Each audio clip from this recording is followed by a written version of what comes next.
তাহলে ভাতিজা এগুলো সব আমরা ভিডিও বানাবার জন্য কিনে নিয়ে এসেছিস নাকি এগুলো? হ্যাঁ হ্যাঁ তোকে তো ফোন করেছিলাম ভিডিও করেছিল, লেকিন আমি একটু দেরিতে 1 মাস থেকে video আচ্ছা করিনি।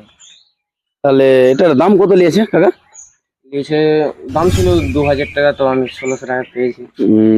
তাহলে এটা অবশ্যই প্রদীপকে অনেকজন চিনে। প্রদীপের ভাই হলো উৎফল মন্ডল, ওনার সাথে আমাদের আমাদের ক্যামেরা ডিরেক্টর হলো ওই, বুঝতে পারলা? এটাকে বাইরে থেকে নিয়ে আসা গেছে।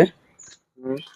হ্যাঁ, তাহলে আজকে থেকে আমাদের কিন্তু শুরু হবে ভিডিও তৈরি হতে। এখন মিনিমাম আধ ঘন্টা পরে খাওয়া দাওয়া করে কিন্তু আমরা ভিডিও শুট করতে বের হয়ে যাব। দেখা যাক কোন জায়গায় যাওয়া যাক, বুঝতে পারলা? হ্যাঁ, তাহলে আমার ভাতিজাটাকে একবার দেখেন, আমি দেখাচ্ছি যে ভাতিজাটা এসছে বাইরে থেকে। তো দেখতে পাচ্ছেন আমার সাথে কাকু রয়েছে। তো অবশ্যই ভিডিওটা পছন্দ আছে তো অবশ্যই লাইক কমেন্ট ফলো শেয়ার করে দেবা।